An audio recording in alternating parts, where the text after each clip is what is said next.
Hello world, this is Van with Stairway to Eternity, turn number 12. A few hours left to go, and it looks like it's just me and Abysia again. So let's just hop right in, and we have, I think this was Malphus and the Lava Warriors going into a horde of, I think his name is Malphus, right? Damn, I'm dead. And the Lava Warriors going to just kind of a horde of militia, light, or heavy infantry, not light infantry, and the priest who's going to do nothing for them. Unfortunately, even though this is in cold 1, my dudes are going to be enough to win just because militia are not very good. They have low attack, which I don't think in this case matters because my guys are going to get hit anyways. But they do low damage. These guys do barely more damage. And I know it's piercing, so it's a 20% reduction in my armor. But my guys having 24 armor, just the odds of them uh, breaking through are not good. And then the low morale means they're just going to fail the majority of the odd checks. So when they do swing, it's not going to do much. That there's like this guy right here. That's Bonds of Fire, which is one of the spells I like my salamanders to cast early on because this happens. Fire bonds minus 75%. It's a morale check against like 20 something. I mean, this guy's got Battle Fright, so he should have 11 morale, but even if he did not have Battle Fright, 11 morale to try to break out of a 21 morale check is pretty beefy. It's very good against elves. Elves are annoying as heck to hit, and I think that's one of the better ways to do it. Just strap them. This is red shirt number 2, and just kind of looking over this, I think a contingent of lava warriors could just walk over this. Depends on what path these sorceresses have. Let's check that out because all the actual units there. Let's see. So phantasmal warriors, I don't have magic weapons, so they will be annoying to actually kill. Maybe I can bring like a salamander to cast some sort of fire spell to clear them out. But again, 10 damage, magic resistant negates. They're not going to do much. They'll ignore my awe, but they're just not going to hit through my armor. These guys will just be a tar pit, which is unfortunate and something I need to consider in the future when going against, say, an air nation like Naba. Luckily, not a lot of players use these. I don't know why. I'm a big fan of. There's a spell later on in air that gives you like 50 of these for 1 gem or something like that. Kind of like it. Anyways, the rest is militia, which we just talked about. They're not going to do so well. These guys seem better than the other ones, at least. Hit for an extra damage, but again, 8 morale, so they're going to fail all the all checks. And the ones they do pass, they're probably not going to damage me. Heavy infantry, these guys can actually do something because if they get through the armor, so even if they do just like 1 or something, if they land the hit, it's going to get increased due to the cutting damage. I guess the tooltip doesn't tell you here. And they've got good armor. Like this is, I like these guys. I would totally use them. I mean, heck, I was using other indies earlier. Some armored archers. Archers I don't particularly care about. And then the main thing we're here for. So we have the first sorceresses with an A2, S2, D2, and gems for all of those. So being A2 and having 3 air gems, there's going to be at least 1 air elemental that's going to come out. That sucks. S2, she can power the spheres or do Soul Slay. And D3 with a bunch of gems, odds are I see this thing is just going to do air elemental and then just horde of skeletons forever. And if she powers the power of the spheres before horde of skeletons, I'm in for a bad time. Not something that I can't really deal with. Shouldn't be too crazy, but there's no way I'd be able to assassinate her cleanly. And in a fight, this is just a big tar pit. And then the other one is F1, E1, S2 with a Ring of Warning. Okay. Depends how much the AI wants to screw me over. She could technically power the spheres into Earth power and then question mark Soul Slays. Maybe an Earth Elemental or Fire or Phoenix power. She can bump all of these up enough to make an Elemental, and that would hurt. I think this will just be Soul Slay. Okay, so this entire throne is going to get carried by this one lady because she's going to do a lot of skeletons. And since I want construction first, I don't really have a lot of magic to deal with that. Like, a handful of fire elementals would also clear this province, but you know, top secret, that's not what I went to research first. Let's see. Unfortunate events in Abysia. Well, it's just part of how the game works.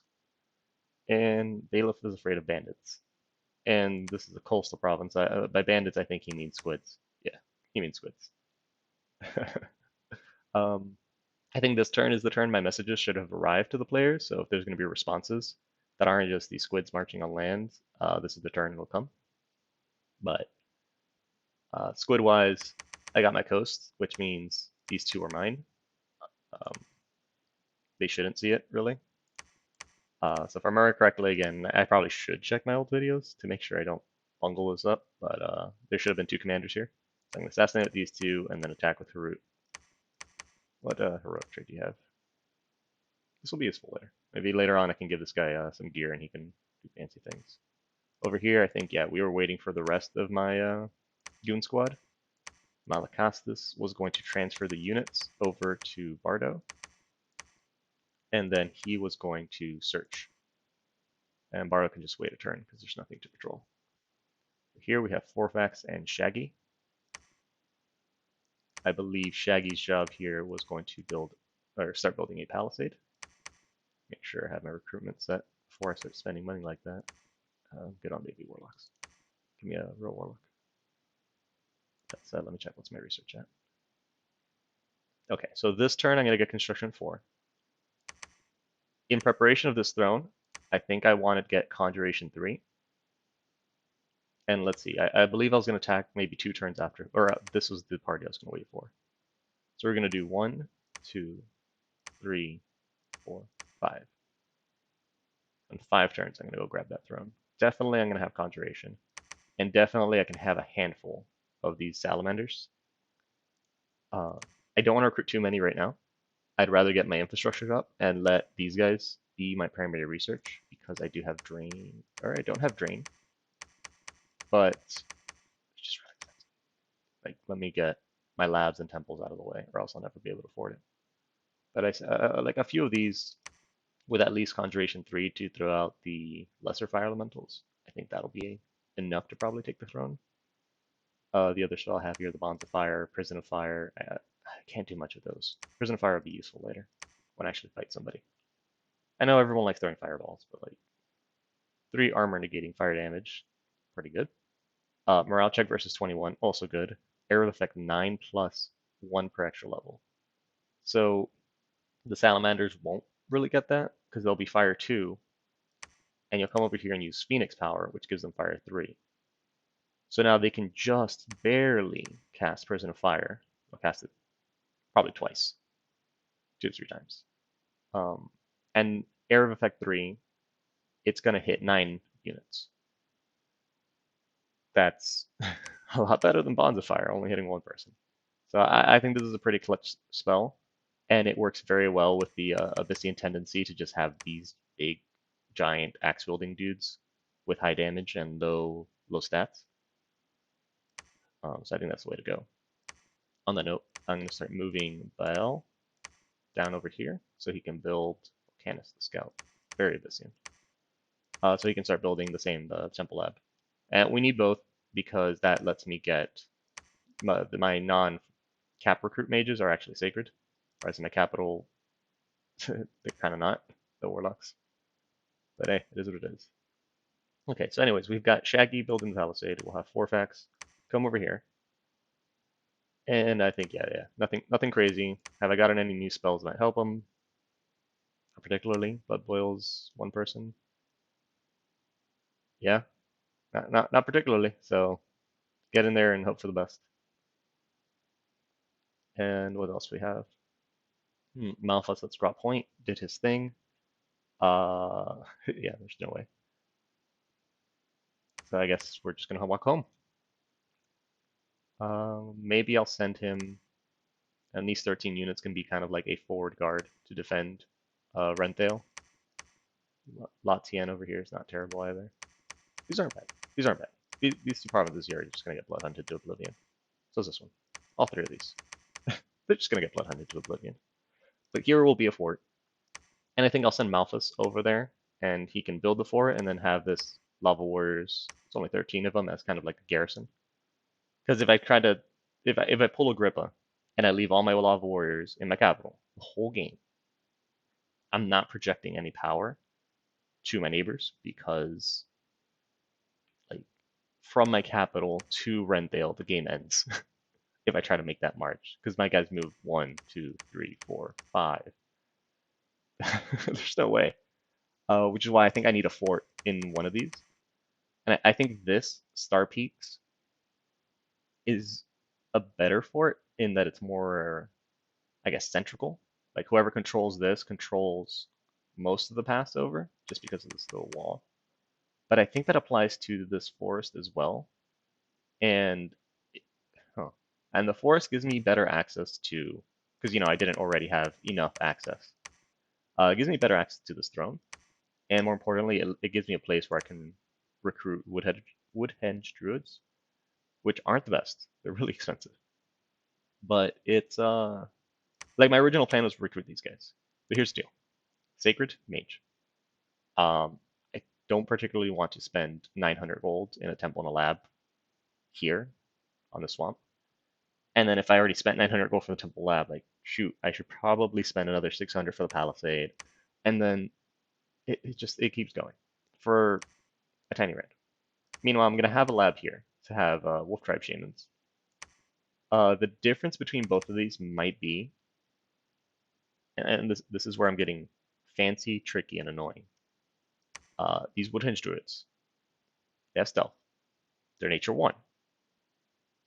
It's going to be a heck of a lot more work, but check this out. A famous strategy in this game, you pick Pangea and you recruit Dryads. And if you kind of cover over most of those things, they have stealth, they can seduce, they have nature 1. Hella expensive. And that's fine. What they're going to do is they swarm you up and they start seducing you, and most of the time the seduction fails, and they fight you and they cast the spell over here. No. Where am I going? There you go. They cast the spell called Swarm. That's only nature 1 with 1 gem. And this is just 20 bugs, and that's usually enough to take you out. So where I'm going with this is you recruit this lady. She already has stealth. She already has nature 1. The only thing she can't do is do the assassinate. But there is an item, and it's 15, 10 nature gems. And it lets you assassinate people. And if you think about it, one of the things I needed to make my slayers really good assassins was giving them the imp contract to give them kind of like a Pokemon battle setup where now they can just summon a bunch of imps. And that costs, I think, 40 blood slaves. If I get these gals, or guys, I don't know, they, and I give them a nature gem, and I give them that item for 10 to 15 blood slaves. Again, I can't remember. I think it's 15. Now, I mean, they're gold wise, they're more expensive than the scout, but I've spent less blood slaves. And there's a weird correlation between blood slaves and golds that kind of happens. All in all, I mean, it's 130 gold and 15 blood slaves to do what a dryad does at 220 gold. So it's a little back and forth. Unfortunately, I'm not a kind of player that worries about 100% efficiency all the time. If it works, it works. And that to me is what is important. If the person goes into your castle and assassinates all your dude, or your army walks to the province they're waiting for you in and assassinates all your, I'm happy. I don't care if maybe I was 70% efficient or whatever. All I care is at the end of the day, all your commanders are dead, and my lava warrior is going to walk over and slap you in the face with a mace. Mace to the face that's the strategy, guys.